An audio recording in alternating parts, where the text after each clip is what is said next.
കമ്പനികളുടെ പ്രൊഡക്റ്റ് ആണ് നമ്മളിവിടെ ഉപയോഗിക്കുന്ന പ്രൊഡക്റ്റുകൾ അല്ലെ. ITC ആയിക്കോട്ടെ, യൂണിലിവർ, ഹിന്ദുസ്ഥാൻ യൂണിലിവറിന്റെ പേര് മാത്രമേ ഉള്ളൂ. Unilever is A foreign company. ഒരു സോപ്പ് വിറ്റാൽ നമുക്ക് അവിടെ 10 രൂപ അന്യനാട്ടിലേക്ക് പോകുന്ന സ്ഥിതി. അതായത് മൾട്ടിനാഷണൽ കമ്പനികളുടെ പ്രൊഡക്റ്റാണ് നമ്മളിവിടെ വാങ്ങുന്ന 90% പ്രൊഡക്റ്റ്. അതുകൊണ്ട് എന്താ പ്രശ്നം അല്ലെ? മൾട്ടിനാഷണൽ കമ്പനികൾ പ്രൊഡക്റ്റ് വാങ്ങുമ്പോൾ രൂപയുടെ മൂല്യം കുറയില്ല. രൂപയുടെ മൂല്യം കുറഞ്ഞാൽ ഇൻഫ്ലേഷൻ കൂടും. അതിനനുസരിച്ച് പിന്നീട് പെട്രോളിന്റെ വില കൂടുന്നതനുസരിച്ച് പിന്നീട് നമ്മൾ സാധനങ്ങൾ വാങ്ങുമ്പോൾ സാധനങ്ങളുടെ വില കൂടുമ്പോഴാണ് നമ്മൾ അറിയാം അല്ലെ. നമ്മൾ വാങ്ങുന്ന ഓരോ സാധനങ്ങൾക്കും പെട്രോളിന് വില കൂടി സാധനങ്ങൾക്ക് വില കൂടുമ്പോഴാണ് നമ്മൾ അറിയുന്നത് അല്ലെ മൾട്ടിനാഷണൽ കമ്പനികളുടെ പ്രൊഡക്റ്റ് ഉപയോഗിക്കുക. ഇന്നിപ്പോ പ്രധാനമന്ത്രി ആഹ്വാനം ചെയ്യുന്നു അല്ലെ ഇന്ത്യൻ പ്രൊഡക്റ്റ് ഉപയോഗിക്കാൻ. പക്ഷെ ഇന്ത്യൻ പ്രൊഡക്റ്റ് അവിടെ കിട്ടും. നമ്മള് 25 കൊല്ലമായിട്ട് ആർക്കും 100% സ്വദേശി ഉൽപ്പന്നങ്ങൾ പ്രൊമോട്ട് ചെയ്ത് കൊടുക്കും അല്ലെ. പ്രാക്ടിക്കലായിട്ട് നമ്മളിവിടെ ഇതിനെ പ്രൊമോട്ട് ചെയ്യുന്നു. അപ്പൊ മൾട്ടിനാഷണൽ കമ്പനികളുടെ പ്രൊഡക്റ്റാണ് നമ്മൾ ഉപയോഗിക്കുന്നതെങ്കിൽ നാലാമത്തെ നോക്കൂ, നോ ബെനിഫിറ്റ്. അതായത് നിങ്ങളൊരു മലയാളത്തിൽ എഴുതിക്കൊള്ളട്ടോ. ഇങ്ങനെയാണ് ഒരു മെച്ചമില്ലാതെ എങ്ങനെയൊക്കെ വെച്ചാൽ നമ്മൾ എഴുതിക്കോളൂ. യാതൊരുവിധ ബെനിഫിറ്റും ഇല്ല. വർഷങ്ങളായിട്ട് മല്ലിയും മുളകും സോപ്പ്, പേസ്റ്റ്, വാഷിംഗ് പൗഡർ ഒക്കെ തൊട്ടടുത്ത ഒരു കടയിൽ നിന്നാണ് നമ്മൾ വാങ്ങുന്നതെങ്കിൽ ഇന്ന് വരെ നമുക്ക് ഓണമാണ്, പെരുന്നാളാണ്, പിന്നെ ക്രിസ്മസ് ആണെന്ന് പറഞ്ഞ് നമുക്ക് എന്തെങ്കിലും ഒരു രൂപ ആരെങ്കിലും തന്നിട്ടുണ്ടോ? തൊട്ടടുത്ത കടയിൽ നിന്ന് തന്നിട്ടില്ല അല്ലെ. അപ്പോ ഈ രീതിയിലുള്ള സിസ്റ്റത്തിലൂടെയാണ് നമ്മൾ സാധനങ്ങൾ വാങ്ങുന്നതെങ്കിൽ ഈ സിസ്റ്റത്തിലൂടെ തന്നെയാണ് നിങ്ങൾ ലുലുമാളിൽ പോലും നിങ്ങൾ പിന്നെ ആമസോൺ വഴി, ഫ്ലിപ്കാർട്ട് വഴി ഒക്കെ വാങ്ങുമ്പോഴും ഒക്കെ ഇത് ബാധകമാണ്. അവിടെ ഇതേ സംഭവമാണ്. വില കൂടുതൽ, duplicate product, multinational company product, no benefit. അപ്പൊ ഈ രീതിയിലുള്ള സിസ്റ്റത്തിലൂടെയാണ് നമ്മൾ വാങ്ങുന്നതെങ്കിൽ ഇതിൽ നിന്ന് വ്യത്യസ്തമായിട്ട് ഇവിടെ സുദർശന മാർസൽ ഷോപ്പ് ഈ ആളുകളെയൊക്കെ മാറ്റുന്നു. നേരിട്ട് സുദർശനം WWQയിലൂടെ എന്ത് തരുന്നു? നേരിട്ട് കസ്റ്റമറിലേക്ക്, കമ്പനിയിൽ നിന്ന് നേരിട്ട് കസ്റ്റമറിലേക്ക്. ഇവിടെ നോക്കൂ, ഈ കമ്പനിയോ കസ്റ്റമറില്ലെങ്കിൽ ഈ സിസ്റ്റം നടക്കുമോ? നടക്കില്ല. ഇതില്ലെങ്കിൽ ഈ സിസ്റ്റം നടക്കും അല്ലെ. ഇവിടെ രണ്ടാളും ഉണ്ടെങ്കിൽ മാത്രമേ ഈ സിസ്റ്റം നടക്കുമെങ്കിൽ ഇവിടെ കൂടുതൽ പ്രോഫിറ്റ് ആണോ കൊണ്ടുവന്നത്? ആ ഇടനിലയിലുള്ള ആളുകളാണ്. കാരണം അവര് പൈസ ഉണ്ടാക്കിയ ആളുകൾ, അതായത് ഫിലിപ്ഷാറും ഇടനിലക്കാരും കോടികൾ അവർ വളർന്നുകൊണ്ടേയിരിക്കുന്നു അല്ലെ. പക്ഷെ ഉപഭോക്താവായിട്ടുള്ള നമുക്ക് എന്തെങ്കിലും കിട്ടുന്നുണ്ടോ? വർഷങ്ങളായിട്ട് മല്ലി മുളക് സാധനങ്ങൾ കൂടി നമുക്ക് എന്തെങ്കിലും കിട്ടുന്നുണ്ടോ? ഒന്നും കിട്ടുന്നില്ല. അപ്പൊ അവരെ മാറ്റി കിട്ടുന്നില്ല. ഡയറക്റ്റ് ആയിട്ടുള്ള സിസ്റ്റമാണ് ഡയറക്ട് സെല്ലിംഗ് സിസ്റ്റം. RCA പോലെയുള്ള ഡയറക്ട് സെല്ലിംഗിൽ അവിടെ എന്ത് സംഭവിക്കുന്നു? ഡയറക്ട് സെല്ലിംഗ് ഒന്ന് കൺട്രോൾഡ് പ്രൈസ്, അതായത് മിതമായ വില.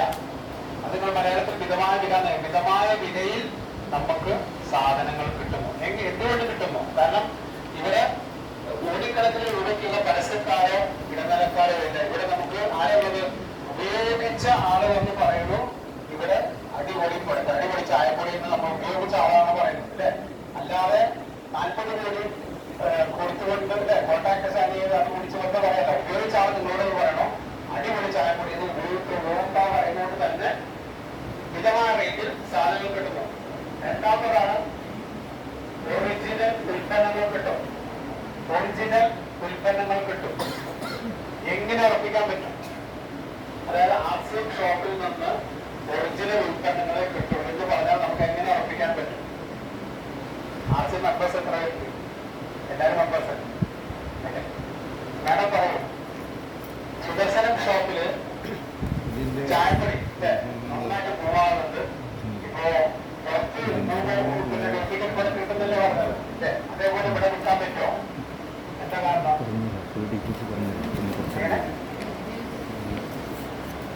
ഹലോ, സാർക്ക് നല്ല കാരണം പറയാം.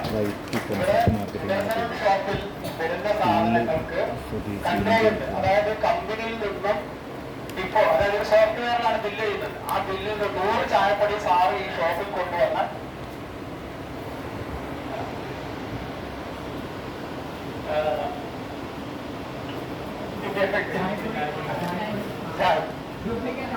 അതായത് 100 ചായപ്പൊടി ഈ ഷോപ്പിൽ വന്നാൽ 101 ചായപ്പൊടി സാർക്ക് ബില്ല് ചെയ്യാൻ പറ്റില്ല. കാരണം എന്താ പറയുക? കമ്പനിയായിട്ട് കണക്റ്റഡാണ്. 50 ചായപ്പൊടി വന്നു, 50 ചായപ്പൊടി ബില്ല് ചെയ്യും.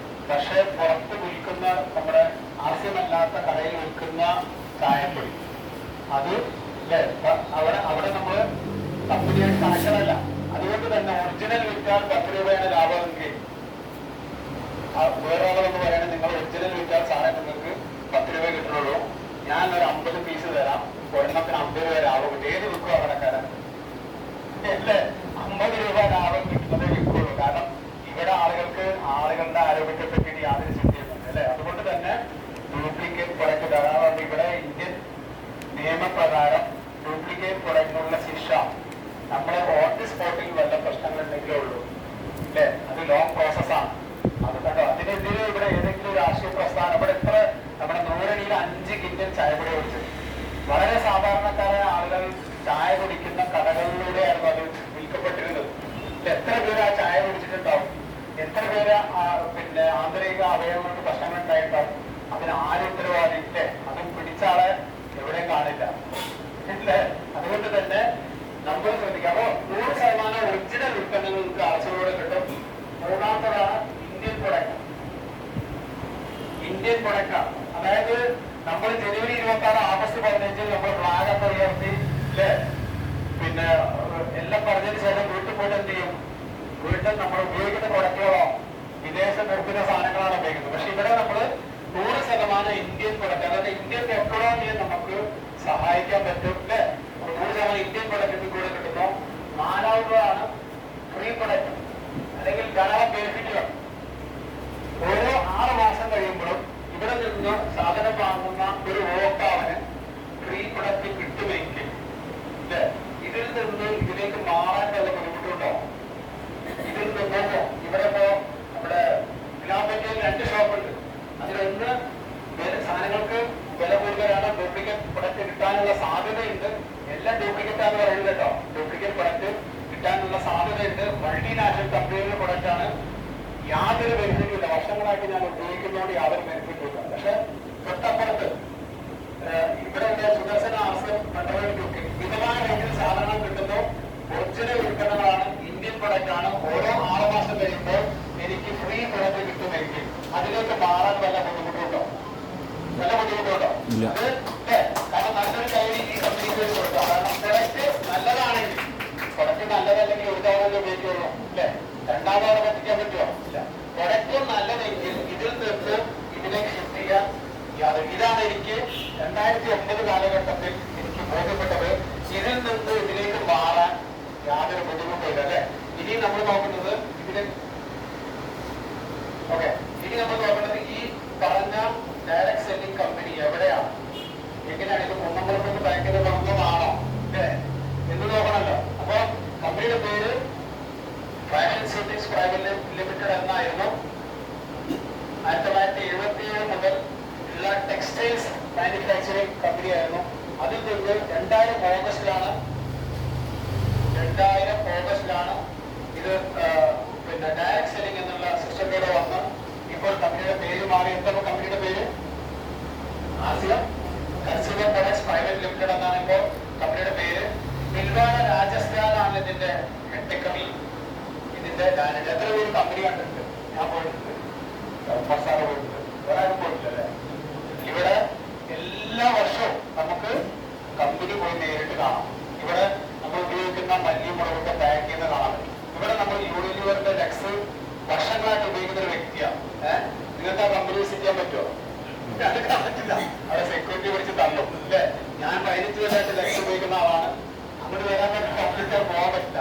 പക്ഷെ ആർസിബിൽ ഇപ്പൊ ഞാൻ ഉമ്മർ സാറൊക്കെ അവിടെ പിൽവാര രാജസ്ഥാൻ ചെല്ലുമ്പോ നമ്മളവിടെ തടഞ്ഞിട്ട് നിങ്ങളുടെ ഐഡന്റി കാർഡ് കാണിക്കുക, അവർ ഒന്നുമില്ല.